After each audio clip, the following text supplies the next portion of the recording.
প্রস্তাবিত বাজেট বাস্তবায়নযোগ্য, কোনো ধরনের বৈষম্য সৃষ্টি হয়নি বাজেটোত্তর সংবাদ সম্মেলনে অর্থমন্ত্রী। এদেশে দারিদ্র্য বাড়ছে না, যে বলে বাড়ছে ইজ জাস্ট লাইং। সিপিডি বলছে বাড়বে মধ্যবিত্তের উপর করের বোঝা। আমাদের রাজনৈতিক ব্যক্তিত্বরা এই ভোটের রাজনীতিতে অর্থের প্রয়োজনে বিত্তশালীদের ভূমিকার প্রয়োজন বোধ করেন, বিকাশমান মধ্যবিত্তের ভূমিকাকে এখনো মূল্যায়ন করেন না। দেখছিলেন প্রধান শিরোনাম। রাতের সময় সঙ্গে আছি আমি কামরুজ্জামান মামুন এবং আমি সজল মিত্র রিচার্ড। এবারে অন্যান্য শীর্ষ সংবাদ। জনমুখী নয়, নির্বাচন সামনে রেখে দেয়া হয়েছে প্রতারণার বাজেট, মন্তব্য বিএনপির। উন্নয়নের বাজেট বাস্তবায়নের সক্ষমতা আছে সরকারের, জবাব আওয়ামী লীগের। প্রকাশ্যেই চলছে গণপরিবহনে চাঁদাবাজি, জিম্মি পরিবহন খাত, খেসারত দিতে হচ্ছে যাত্রীদের।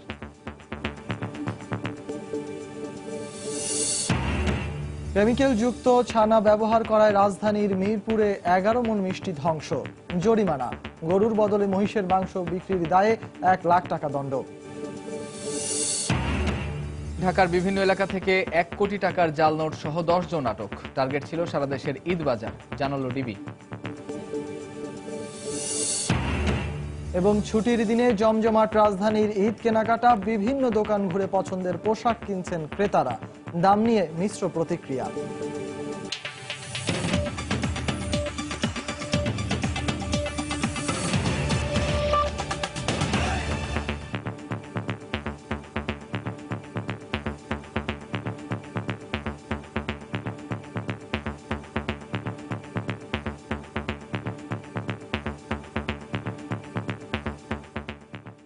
শুরুতেই বাজেট প্রসঙ্গ।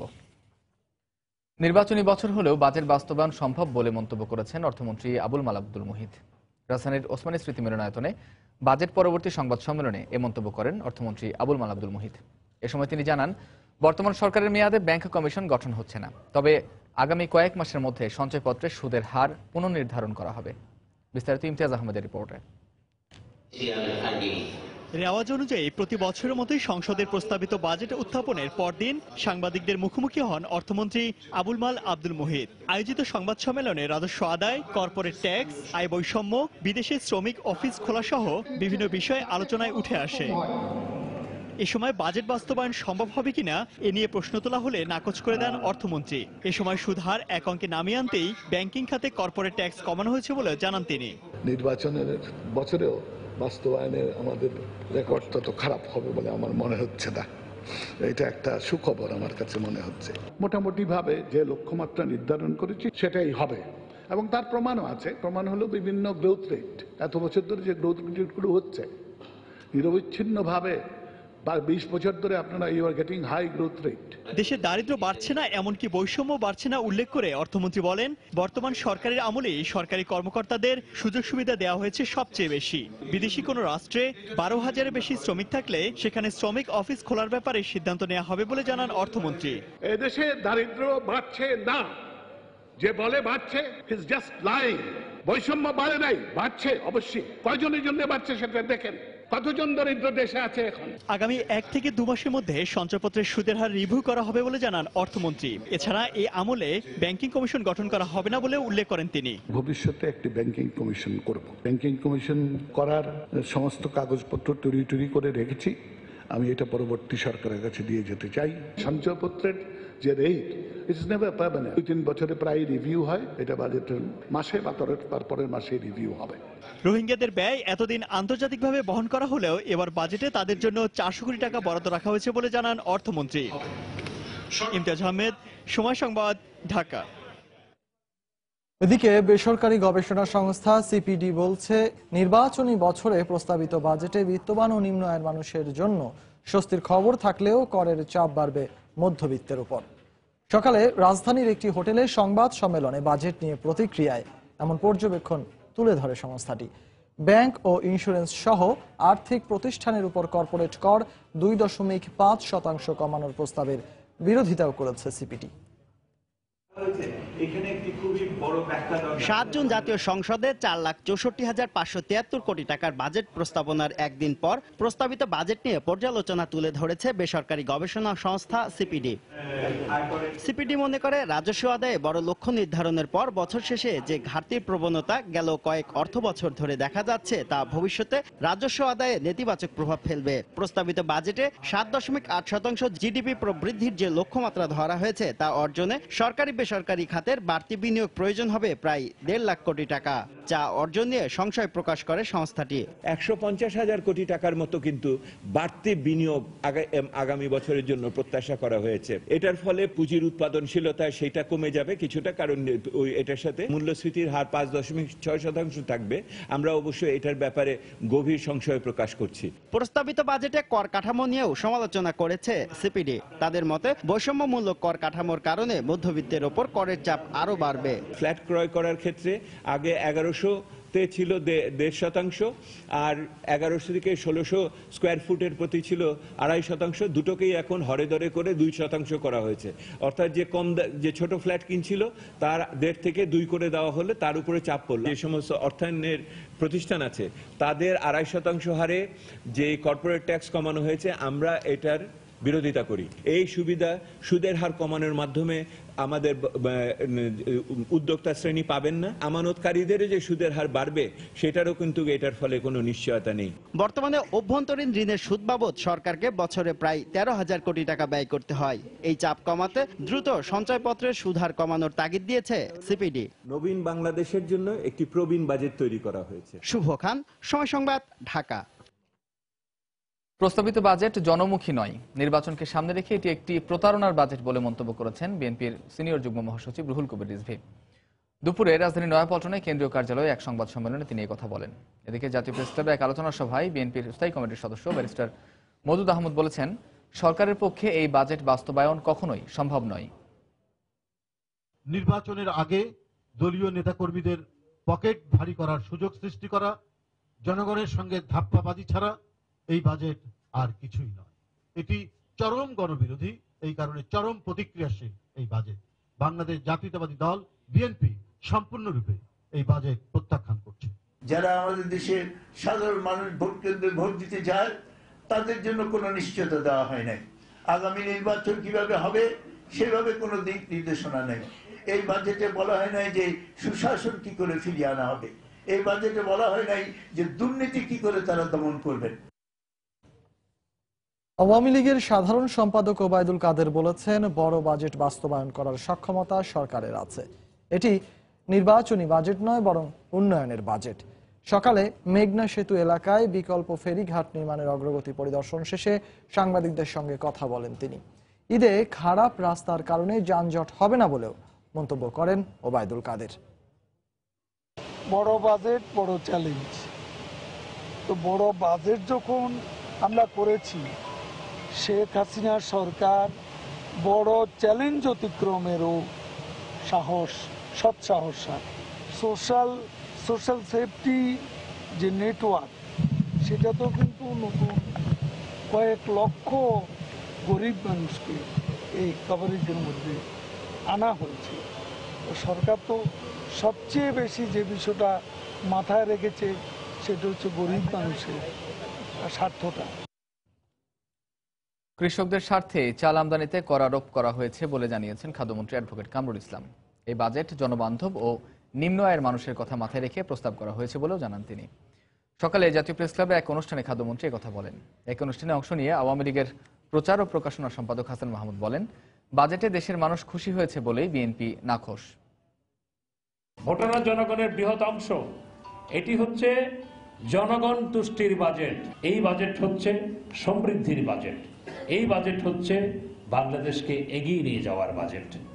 আর এই বাজেট জনগণকে তুষ্ট করার বাজেট বিধায়, আর এই বাজেটে জনগণ খুশি বিধায় বিএনপি খুব অখুশি। এই বাজেট ঘোষণার পূর্বেও দ্রব্যমূল্য বৃদ্ধি হয় নাই এবং বাজেটের পরেও বাজারে কোনো প্রতিক্রিয়া নেই বা দ্রব্যমূল্যের ওই রকম বৃদ্ধি কোনো ঘটে নাই। এইবার বাংলাদেশে অত্যন্ত বাম্পার ক্রপ হয়েছে। শরৎকালের মধ্যে বাম্পার ক্রপ, কিন্তু তারপরে এক শ্রেণীর অসাধু ব্যবসায়ীরা এই চাল আমদানি করেই যাচ্ছে, অথচ দেশে কিন্তু এবার বাম্পার ক্রপ। আমাদের কৃষকরা ন্যায্য মূল্য পাবে না যদি এইভাবে বিদেশ থেকে চাল আমদানি হতে থাকে। এবং কৃষকদের স্বার্থের কথা চিন্তা করি মাননীয় প্রধানমন্ত্রীর পরামর্শে মাননীয় অর্থমন্ত্রী এই ট্যাক্স কর আরোপ করেছেন চাল আমদানির উপর। রাতের সময় আরো থাকছে। সিলেট ওসমানী আন্তর্জাতিক বিমানবন্দরে 7টি স্বর্ণের বার সহ এক যাত্রী আটক। বেনাপোল চেকপোস্টে 2টি চালান জব্দ।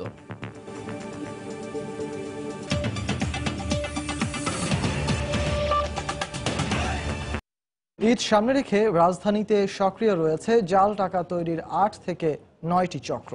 রাজধানীতে অভিযান চালিয়ে চক্রের 10 জনকে আটক করেছে গোয়েন্দা পুলিশ। তাদের কাছ থেকে প্রায় 1 কোটি টাকার জাল নোট ও জাল টাকা তৈরির সরঞ্জাম জব্দ করা হয়েছে। ঈদ বাজারে 5 কোটি টাকার জাল নোট ছাড়ার টার্গেট ছিল চক্রটির। দুপুরে সংবাদ সম্মেলনে এসব তথ্য জানান গোয়েন্দা পুলিশের অতিরিক্ত কমিশনার দেবদাস ভট্টাচার্য। এক হিসেব মতে ঈদের আগে কোটি কোটি টাকার লেনদেন হয়। এই সময়টাকেই প্রতি বছর বেছে নেয় অসাধু কিছু চক্র। আসল টাকার ভিড়ে সরবরাহ করে নকল টাকা।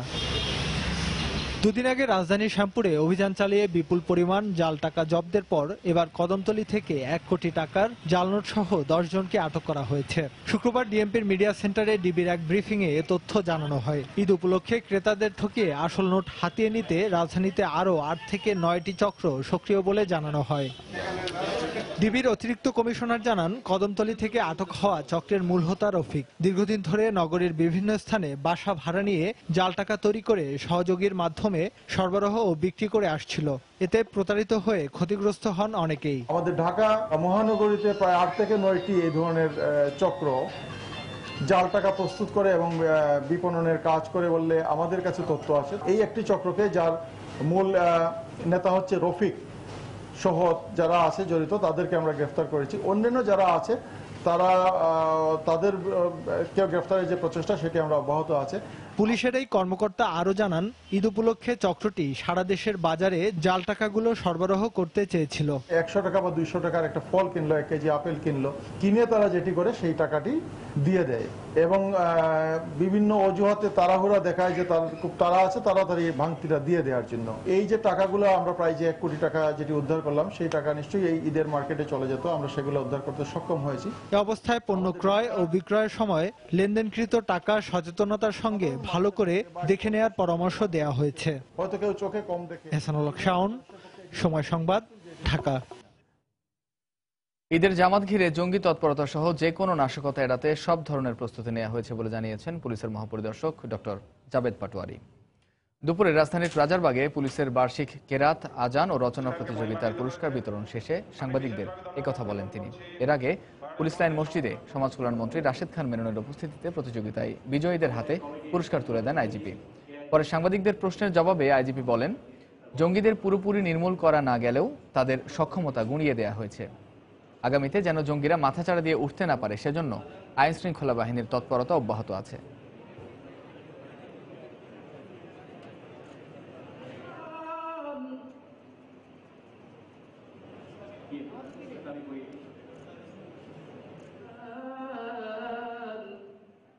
স্পেসিফিক কোনো থ্রেড নেই আমাদের এখন পর্যন্ত এবং আমরা আশঙ্কা করছি না এমন কোনো থ্রেটের।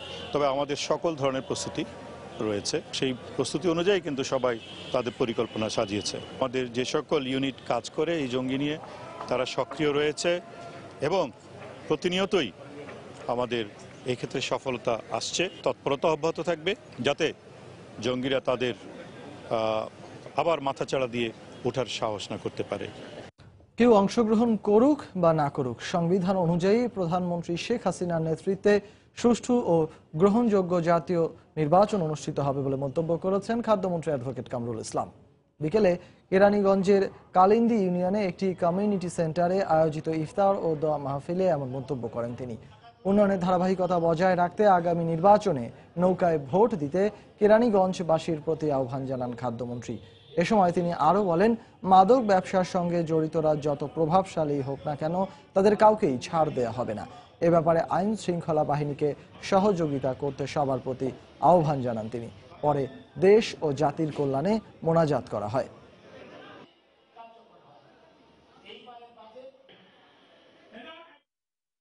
বিএনপি নেত্রী বেগম খালেদা জিয়ার সঙ্গে কারাগারে তার ভাই শামীম ইস্কান্দার সহ পরিবারের 5 সদস্য দেখা করেছেন। বিকেল 4টার দিকে নাজিমুদ্দিন রোডের পুরনো কারাগারে তারা বেগম জিয়াকে দেখতে আসেন। এ সময় শামীম ইস্কান্দারের সঙ্গে ছিলেন কানিজ ফাতেমা, এফিক ইস্কান্দার, এরিক ইস্কান্দার। এর 5 মিনিট পরে আসেন বেগম খালেদা জিয়ার বোনের ছেলে ডক্টর মামুন। তাদেরকে 1 ঘন্টা সময় দেয় জেল কর্তৃপক্ষ। জিয়া অরফানেজ ট্রাস্ট দুর্নীতি মামলায় 5 বছরের সাজা হওয়ার পর থেকে কারাগারে আছেন বেগম জিয়া।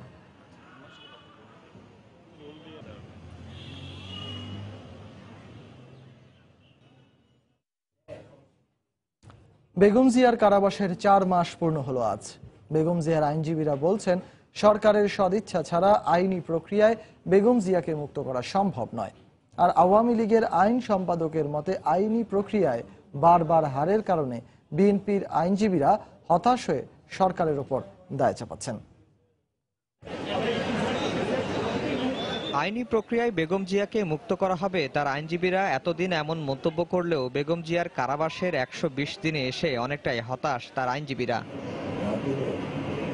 বেগম জিয়ার অন্যতম আইনজীবী খন্দকার মাহবুব হোসেন আবারও বলেন, সরকারের সদিচ্ছা ছাড়া আইনি প্রক্রিয়ায় বেগম জিয়াকে মুক্ত করা সম্ভব নয়। আমি দৃঢ়ভাবে বিশ্বাস করি, সরকারের সদিচ্ছা ছাড়া আইনি প্রক্রিয়ায় বেগম খালেদা জিয়া জেল থেকে মুক্তি হতে পারবেন না। দেশবাসী যদি মাঠে না নামে, তাহলে এই সরকারের হাত থেকে গণতন্ত্র উদ্ধার তো দূরের করা, বেগম খালেদা জিয়াকেও কারামুক্ত করা কঠিন হবে। অরফানেজ ট্রাস্ট দুর্নীতি মামলায় বেগম জিয়া আপিল বিভাগে জামিন পেলেও রায় প্রকাশ হয়নি এখনো। হাইকোর্টে কুমিল্লার হত্যা ও নাশকতার 2 মামলায় জামিন হওয়ার পর আপিল বিভাগের নির্দেশে তা স্থগিত রয়েছে। এছাড়া মানহানির 3 মামলায় জামিন পাননি বেগম জিয়া, আর নাশকতার আরেক মামলার জামিনের বিষয়টি বিচারাধীন রয়েছে। আওয়ামী লীগের আইন সম্পাদক সমর রেজাউল করিম বলেন, এসব মামলার আইনি প্রক্রিয়ায় হেরে বিএনপির আইনজীবীরা এখন সরকারের উপর দায় চাপাচ্ছেন। খালেদা জিয়ার মামলাটা করতে গিয়ে তার আইনজীবীরা হয়তো খতিয়ে দেখেছেন যে মামলার যে বিষয়বস্তু, সাক্ষ্য প্রমাণ, তাতে আইনি লড়াইয়ে তাকে মুক্ত করা সম্ভব হবে না। সে কারণেই এখন তারা হতাশার থেকে সরকারের অনুকম্পার কথা বলছেন।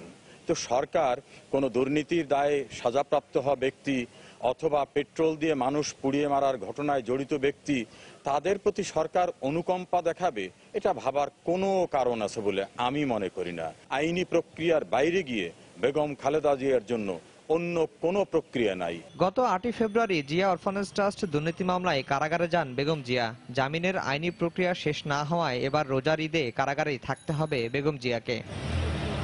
আফজাল হোসেন, সময় সংবাদ, ঢাকা। রাতের সময় আরো থাকছে। টি-20 সিরিজ শেষে দেরাদুন থেকে দেশে ফিরল বাংলাদেশ ক্রিকেট দল। পরিকল্পনার অভাবে আফগানিস্তানের কাছে হার, মন্তব্য সাবেকদের।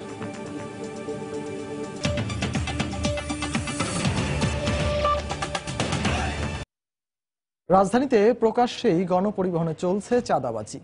বিভিন্ন কল্যাণ তহবিলের নামে এ ধরনের চাঁদাবাজির কাছে জিম্মি পরিবহন খাত, আর এর খেসারত দিতে হচ্ছে যাত্রীদের। বিশেষজ্ঞরা বলছেন, গণপরিবহনে চাঁদাবাজির এই সিন্ডিকেট ভেঙে দিতে না পারলে রাজপথের অরাজকতা থামবে না। নুরুল আলম নয়নের ক্যামেরায় পিঙ্কি আক্তারের রিপোর্ট। টঙ্গী স্টেশনের 80 টাকা দিই আমরা, আর এখানে দিয়ে 650 টাকা চাঁদা হিসেবে মনে করেন আমরা দেই। ঠিক আছে, এরা রুট চালায়, ঢাকা সড়কে দেয়, পুলিশ সার্জন দেয়। এভাবে প্রতিদিন সড়কে গাড়ি চালাতে বিভিন্ন স্ট্যান্ডে টাকা গুনতে হয় প্রতিটি বাসের চালককে। দিনে দুপুরে এ দৃশ্য রাজধানীর যাত্রাবাড়ি বাস স্ট্যান্ডে। তুরাগ পরিবহনের প্রতিটি বাস থেকে 650 টাকা করে কেটে নিচ্ছে এই সিন্ডিকেট।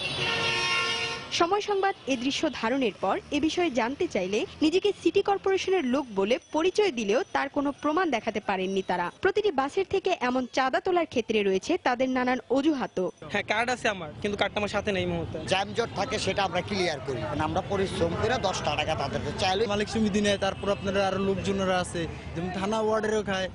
এসব কথা কোনো উত্তর নাই। এদিকে ট্রাফিক পুলিশ উপস্থিত থাকা সত্ত্বেও কেন এভাবে প্রতিটি বাস থেকে চাঁদা তোলা হচ্ছে সে বিষয়ে জানতে চাইলে হঠাৎই ব্যস্ত হয়ে পড়েন তিনি। আর পরিশেষে এ সবকিছুর ভুক্তভোগী হতে হচ্ছে যাত্রীদেরকেই। ড্রাইভার, বাস যারা অপারেট করতেছে তাদের কাছেই আমরা জিম্মি। ভুক্তভোগী আমরা সবাই।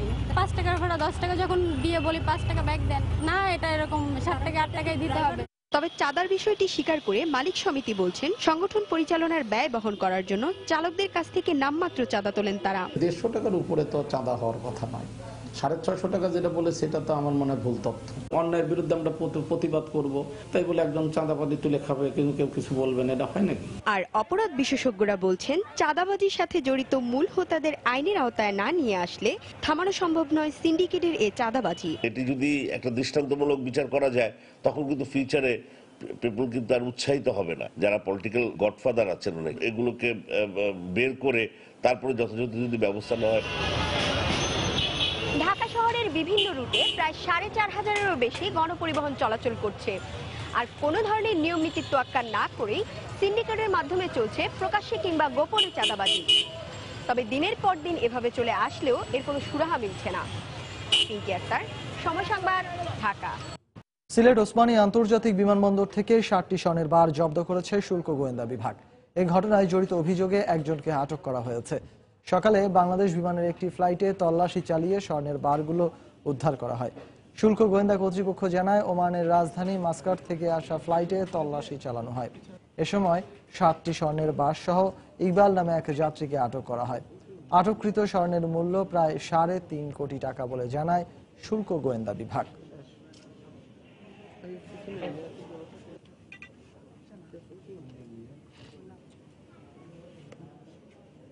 আসামি মোহাম্মদ ইকবালের নিকট হতে আমরা 60 পিস স্বর্ণবার আটক করেছি, যার প্রতিটির ওজন 10 তোলা এবং এই স্বর্ণবারের মোট ওজন 6 কেজি 960 গ্রাম এবং এর মূল্য প্রায় 3.5 কোটি টাকা। এদিকে ভারতে পাচারের সময় যশোরের বেনাপোল চেকপোস্ট থেকে 2টি স্বর্ণের চালান জব্দ করেছে কাস্টমস কর্তৃপক্ষ। শুল্ক গোয়েন্দার ডেপুটি কমিশনার সাইফুর রহমান জানান, সকালে বেনাপোল চেকপোস্টে রঞ্জন সাহা নামে এক ভারতীয় নাগরিককে আটক করে তারা। এ সময় তল্লাশি করে তার বেল্টের ভেতর থেকে 350 গ্রাম স্বর্ণ পাওয়া যায়। পরে আটককৃতদের বিরুদ্ধে স্বর্ণ পাচার আইনে মামলা দায়ের করে তারা, পরবর্তীতে তাদের পুলিশে সোপর্দ করা হয়। এর আগে গতকাল সন্ধ্যায় বেনাপোল চেকপোস্টে লাভলু ব্যাপারী নামে আরও এক যাত্রীকে 7টি স্বর্ণের বারসহ আটক করে কাস্টমস কর্তৃপক্ষ।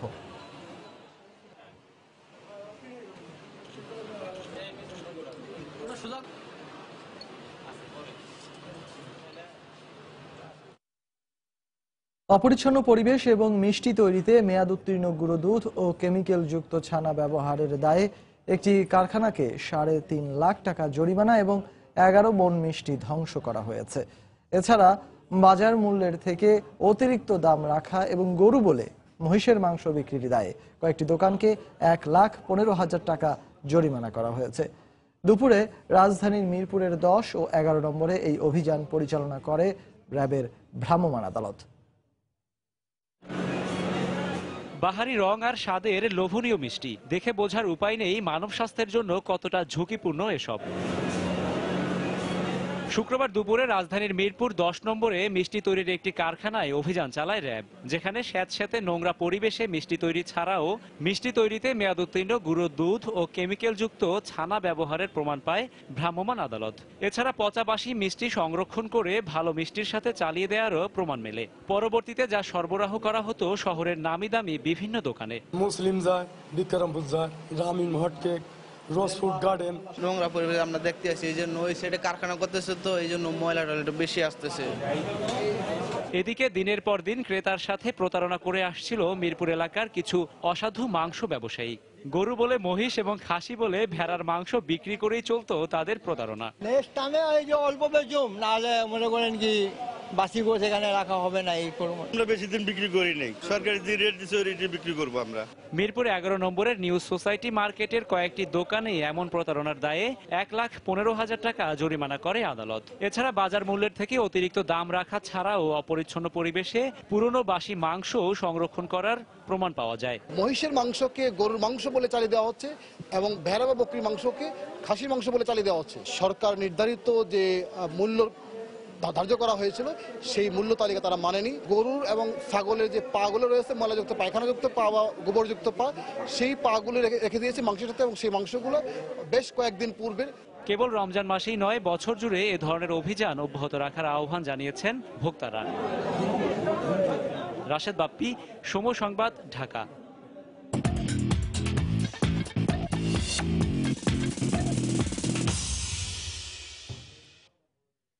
ঈদ এগিয়ে আসার সঙ্গে সঙ্গে জমজমাট হয়ে উঠছে রাজধানীর শপিং মলগুলো। পোশাক থেকে শুরু করে প্রয়োজনীয় অনুষঙ্গ কিনতে ভিড় করছেন ক্রেতারা।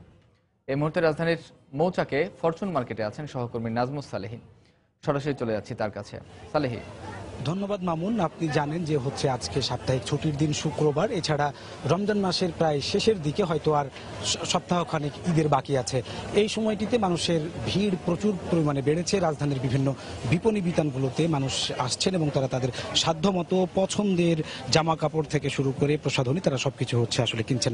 আমরা দেখানোর চেষ্টা করেছিলাম সকাল থেকে যে আসলে হচ্ছে যে রাজধানীর বিভিন্ন বিপণী দোকানগুলোতে কিভাবে ক্রেতারা বেলা বাড়ার সাথে সাথে কিভাবে পাল্লা দিয়ে বেড়েছে আসলে মানুষের সংখ্যা। ঠিক একইভাবে ইফতারের পর আসলে বলা যেতে পারে যে পুরো এলাকা, পুরো মার্কেটগুলো আসলে একেবারে জমজমাট হয়ে গেছে। আমরা এখন আছি রাজধানীর মৌচাকের ফরচুন শপিং মলে, সেখানের 4 তলায়। এইখানে হচ্ছে যে আপনার মূলত ছেলেদের শার্ট, প্যান্ট, পাঞ্জাবি এ সমস্ত পোশাকের হচ্ছে এটা দোকান। আমরা এখন যেখানে আছি আপনাদেরকে একটু দেখাতে চাই। যারা মানুষজন হচ্ছে আপনারা এসেছেন, তারা হচ্ছে নিজেদের পছন্দ মতো হচ্ছে যে পণ্যটি, পছন্দ মতো পোশাকটি তারা হচ্ছে যে খুঁজে দেখছেন। বিশেষ করে ছেলেদের চাহিদা এবার ঈদে যেটা সব থেকে বেশি বিক্রি হচ্ছে বলে জানাচ্ছেন বিক্রেতারা, তা হচ্ছে যে জিন্স প্যান্ট। ছেলেদের হচ্ছে বিভিন্ন কালারের শার্ট, সাথে সাথে হচ্ছে যারা শার্ট এবং প্যান্ট যারা আগে কিনে ফেলেছেন তারা হচ্ছে মূলত ঈদের নামাজ পড়ার জন্য নতুন পাঞ্জাবি একটা আকর্ষণ থাকে, সেই নতুন পাঞ্জাবি কেনার জন্য কিন্তু হচ্ছে যে মানুষের ভিড় হচ্ছে যে লক্ষ্য করেছি আমরা হচ্ছে যে এই শপিং মলে। পাশাপাশি হচ্ছে যে এখন আমরা হচ্ছে যে আপনাদেরকে বলতে চাই, দেখাতে চাচ্ছি যে সেটা হচ্ছে যে যারা পোশাক যারা হচ্ছে আপনার টেইলর্সের দোকানে যারা শার্ট প্যান্ট বানাতে দিয়েছেন, তারা তো হচ্ছে যে বানানোর সেটা হচ্ছে পেতে একটু সময় লাগবে। এই মুহূর্তে তারা হচ্ছে যেটা চাচ্ছেন একেবারে রেডিমেড হচ্ছে জামা এবং কাপড় প্যান্ট। তারা হচ্ছে যে আপনার এই রেডিমেড কাপড়গুলোর দোকানে এখন হচ্ছে যে আপনার ক্রেতারা হচ্ছে ভিড় করছেন। তারা বলছেন দাম নিয়েও খুব বেশি ক্রেতাদের মধ্যে এখন পর্যন্ত ওই ধরনের অভিযোগ নাই, তারা তবে দাম নিয়ে মিশ্র প্রতিক্রিয়া আছে। আজকের সারাদিনের বেচা বিক্রি নিয়ে হচ্ছে যে বিক্রেতাদের মধ্যেও কিন্তু হচ্ছে যে অনেক সন্তোষ দেখা গেছে। মামুন, এই ছিল আমার কাছে হচ্ছে যে ঈদ বাজারের সর্বশেষ খবর। মামুন। দর্শক, ঈদ কেনাকাটার খবর জানাতে রাজধানীর মৌচাক থেকে যোগ দিয়েছিলেন সহকর্মী নাজমুস সালেহী। রাজধানীর অদূরে সাভারে চলছে 4 দিন ব্যাপী জাতীয় শিশু কিশোর প্রোগ্রামিং প্রতিযোগিতা 2018। সাভারের শেখ হাসিনা জাতীয় যুব উন্নয়ন ইনস্টিটিউটে 2 পর্যায়ের এই প্রতিযোগিতায় অংশ নিয়েছে বিভিন্ন জেলা থেকে বাছাইকৃত 2 শতাধিক ক্ষুদে শিক্ষার্থী। তথ্য প্রযুক্তি ক্ষেত্রে শিশু কিশোরদের মেধা বিকাশে এমন প্রতিযোগিতা সহায়ক ভূমিকা রাখবে বলে মনে করছেন আয়োজকরা। রাশেদ বাপ্পির রিপোর্ট। পড়ালেখার পাশাপাশি যে বয়সটাতে মোবাইল কিংবা কম্পিউটারে গেমস খেলে সময় কাটে অন্য অনেকের, ঠিক সেই বয়সেই প্রোগ্রামিং এর মতো জটিল বিষয়ে দক্ষ হয়ে উঠছে গাইবান্ধার শিশু সুভা। জেলা পর্যায়ের প্রোগ্রামিং প্রতিযোগিতায় বিজয়ী হয়ে স্থান করে নিয়েছে জাতীয় পর্যায়ে। এমন প্রায় 2 শতাধিক শিক্ষার্থীর অংশগ্রহণে সাভারে চলছে জাতীয় শিশু কিশোর প্রোগ্রামিং প্রতিযোগিতা 2018। 7 জুন থেকে শুরু হওয়া এই প্রতিযোগিতায় প্রথম পর্যায়ে অংশ নিয়েছে প্রথম থেকে 5ম শ্রেণীর 55টি স্ক্র্যাচ টিম, যেখানে প্রাথমিক পর্যায়ের ক্ষুদে শিক্ষার্থীরা খেলতে খেলতেই রপ্ত করছে জটিল প্রোগ্রামিং এর ভাষা। প্রজেক্ট বানাচ্ছি ক্যাট ক্যাচিং মাউস। এটার ভিতরে বেড়াল, ইঁদুর, খরগোশ এবং কুকুর আছে। আসল বিড়াল যেমনি যায়, এই বিড়ালটাকে সেরকম মানে ডানে বামে উপরে যাওয়া যায়, আবার ডাকানো যায়, কথা বলানো যায়। এইটা আমরা কন্ট্রোলের সাহায্যে একটা বাটনে ক্লিক করি, গ্রিন ফ্ল্যাগে ক্লিক করি, তারপরে মোশনের সাহায্যে এটাকে নড়াচড়া করাই। প্রযুক্তি বান্ধব আগামী প্রজন্ম গড়ে তোলার এই আয়োজনে প্রশিক্ষক হিসেবে থাকছেন দেশের বিভিন্ন বিশ্ববিদ্যালয়ের শিক্ষক। দ্বিতীয় পর্যায়ে আগামী 9 থেকে 10 জুন হবে পাইথন ক্যাম্প ও প্রতিযোগিতা, যেখানে অংশ নেবে মাধ্যমিক পর্যায়ের 128 জন প্রতিযোগী। স্ক্র্যাচ প্রোগ্রামিং, ছোট প্রোগ্রামিং, যেখানে আসলে তার চিন্তাধারাটাকে ইমপ্লিমেন্ট করতে পারে। প্রয়োগ করতে পারবে। চিন্তা শক্তির যদি তার শুভোদয় হয় তাহলে সে কিন্তু আসলে এই আইসিটি সেক্টর বলেন বা ভবিষ্যতের উচ্চতর পড়াশোনা বলেন আর যাই বলেন সেখানেই তার সমৃদ্ধি আসবে। এরা যখন মানে কম্পিউটারের সাথে যুক্ত হচ্ছে, একটা বাচ্চা কার্টুন অ্যানিমেশন বানাচ্ছে, এদের ভিতরে প্রোগ্রাম কম্পিউটার নিয়ে একটা আগ্রহ সৃষ্টি হচ্ছে। অবাক হবে বিশ্ব, এবার শিশুরা হবে প্রোগ্রামার স্লোগানে সমন্বিতভাবে এই প্রতিযোগিতার আয়োজন করেছে ইয়াং বাংলা এবং বাংলাদেশ কম্পিউটার কাউন্সিল বিসিসি।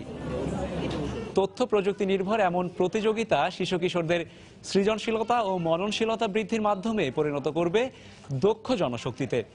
আর এইভাবেই এমন ক্ষুদে প্রোগ্রামারদের হাতেই একদিন পূর্ণতা পাবে আগামীর ডিজিটাল বাংলাদেশ গড়ার স্বপ্ন। রাশেদ বাপ্পি, সময় সংবাদ, সাভার, ঢাকা। এ পর্যায়ে শীর্ষ সংবাদ জানিয়ে দিচ্ছি আরেকবার। প্রস্তাবিত বাজেট বাস্তবায়নযোগ্য। বাজেট উত্তর সংবাদ সম্মেলনে অর্থমন্ত্রী বললেন, কোনো ধরনের বৈষম্য সৃষ্টি হয়নি। বাজেটে বিত্তবান ও নিম্ন আয়ের মানুষের জন্য স্বস্তির খবর থাকলেও করের চাপ বাড়বে মধ্যবিত্তদের। সংবাদ সম্মেলনে সিপিডি।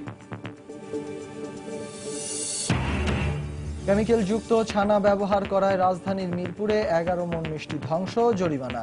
গরুর বদলে মহিষের মাংস বিক্রির দায়ে 1 লাখ টাকা দণ্ড। ঢাকার বিভিন্ন এলাকা থেকে 1 কোটি টাকার জাল নোট সহ 10 জন আটক। টার্গেট ছিল সারা দেশের ঈদ বাজার, জানালো ডিবি। এবং ছুটির দিনে জমজমাট রাজধানীর ঈদ কেনাকাটা, বিভিন্ন দোকান ঘুরে পছন্দের পোশাক কিনছেন ক্রেতারা। দাম নিয়ে মিশ্র প্রতিক্রিয়া। এই ছিল রাতের সময়ে। যে কোনো খবর পেতে ভিজিট করুন সময়নিউজ.tv আর সঙ্গে থাকুন সময়ের।